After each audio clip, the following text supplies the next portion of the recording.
Ladies and gentlemen, please welcome Mr. Tony Abbott, former Prime Minister of Australia. Welcome, sir. Welcome, the Honourable Mr. Tony Abbott, sir. Before we ask you to deliver your keynote address, may I please also call upon stage MD and CEO TV9 Network, Mr. Barun Das, to please come up on stage, sir, and felicitate the Honourable former Prime Minister of Australia, Mr. Tony Abbott. A loud round of applause, ladies and gentlemen.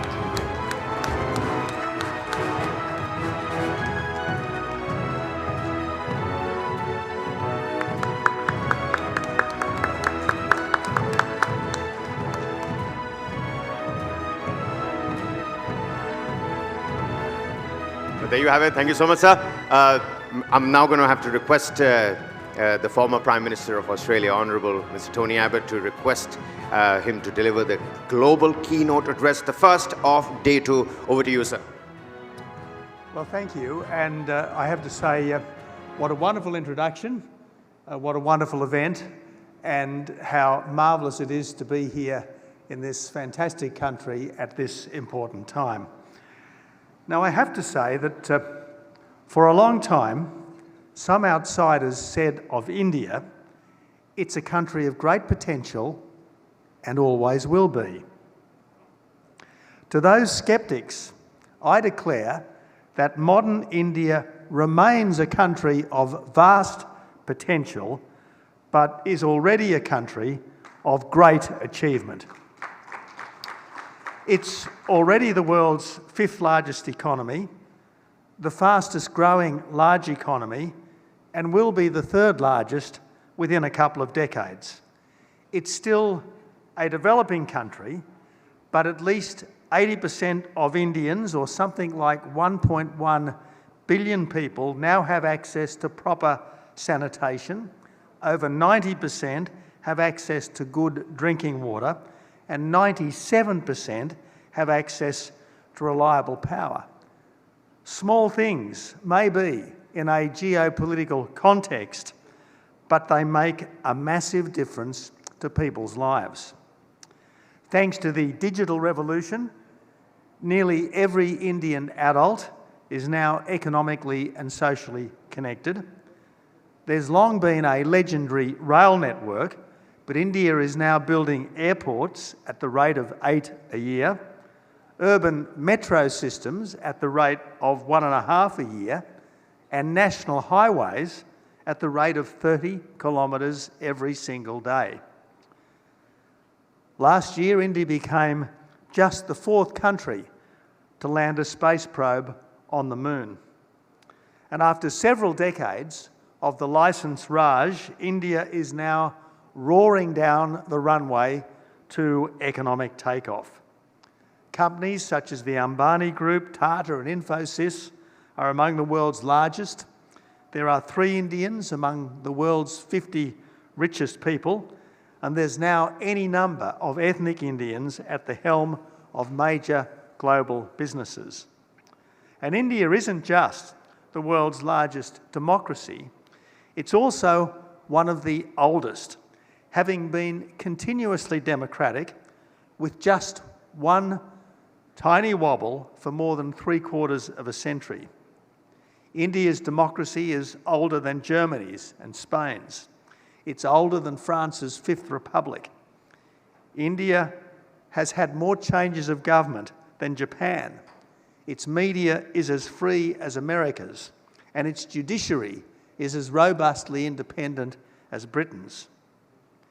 India has long proven that a country need not be rich to be free, and it's now proving that freedom is no obstacle to rapid economic development.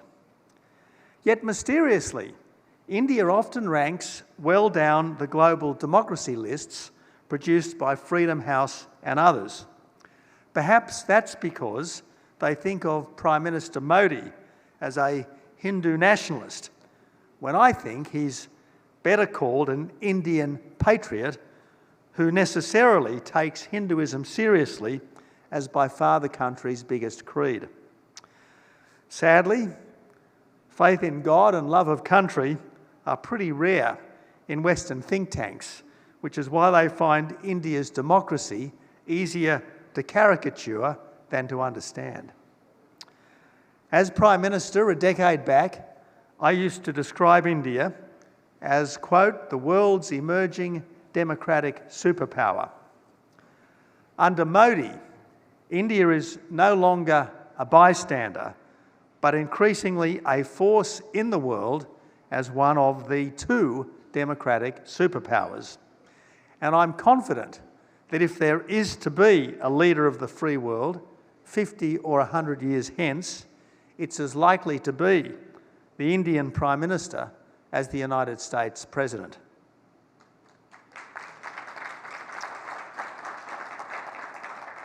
India has always been the superpower of the subcontinent. It's never been the aggressor in its wars and tensions, which it's always tried to resolve quickly, fairly, and in ways that allow others to be the best they can. And now, global leadership is beckoning. For a long time, India was a leader of the non-aligned movement, trying to stay aloof from big global struggles. Now, India is a leader of the global south, and as such speaks up for poorer countries to get the fair go they deserve, for all to have the respect and the national independence that India won for itself against the superpower of the day that was slow to acknowledge India's right to be free. To that end, India has now helped to form a new partnership for freedom and development. Unlike NATO, the Quad is not American-led. Indeed, it would not exist but for Shinzo Abe's foresight and determination, and for Narendra Modi's perception and magnanimity. Unlike NATO, the Quad is not a military alliance. Unlike NATO, it lacks formal structures. It's actually a bit like the Five Eyes, a largely informal network based on shared values, common interests and high ideals that's nonetheless helped to keep the peace for 7 decades. As Foreign Minister Jaishankar said on the weekend, the Quad is, quote, here to stay, here to grow, and here to contribute.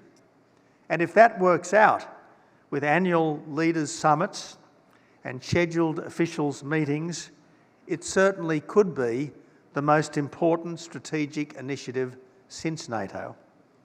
Even though it's not against anyone, it's for the rights of all to be free and aims to help all to be better off in a world of peace, national freedom, and international cooperation to tackle global problems like underdevelopment, infrastructure poverty, and environmental degradation. But that does mean standing strong against those who would breach the peace. The militarist, Islamist, and communist dictatorships that think they have a right to impose their systems on others, and that could, if mishandled, plunge the world into a new dark age. The Russian dictator thinks he's on a mission from God to destroy Ukraine, even though its people have every right to look west rather than east.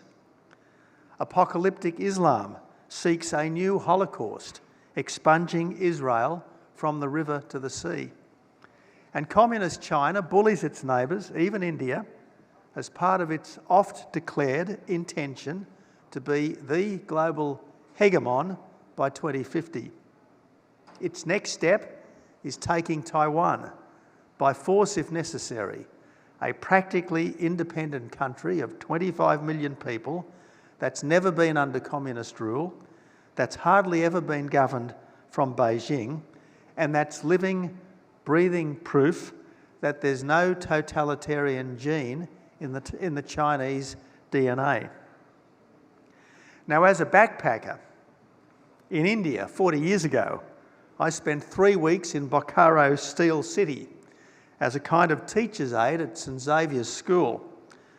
So I do understand the practical help that the old Soviet Union gave to India at a critical time when the United States unwisely was tilting to Pakistan. And I can understand why India is reluctant to be publicly critical of Russia for historical and practical reasons, although PM Modi did indeed upbraid the Russian dictator at Samarkand for using war as an act of national policy. Even so, I've yet to meet an Indian who doesn't think that the wanton destruction of Ukrainian cities without the slightest attempt to minimise civilian casualties is simply evil. With greater strength comes greater responsibility. And that's my sense of where Prime Minister Modi is taking India. And it couldn't come at a more critical time. When India helps to preserve freedom of navigation in the Arabian Sea, that's not taking America's side against Iran. That's protecting the global commons. Likewise, any country that helped Taiwan to resist a Chinese invasion wouldn't be on the side of America against China, but on the side of democracy versus dictatorship. Were India to help Taiwan, a bit like it helped Bangladesh 5 decades back, far from playing the great power politics it's always deplored, it would be helping the weak against the strong in the eternal struggle to heed the better angels of our natures. The best hope of avoiding great power conflict in coming years is for free peoples everywhere to make it clear that an attack on one small country is an attack on everyone. So, my friends, there is no doubt that this will be an Indo-Pacific century, but with its unshakable commitment to democracy and the rule of law, let's hope that this Indo-Pacific century turns out to be more India's than China's.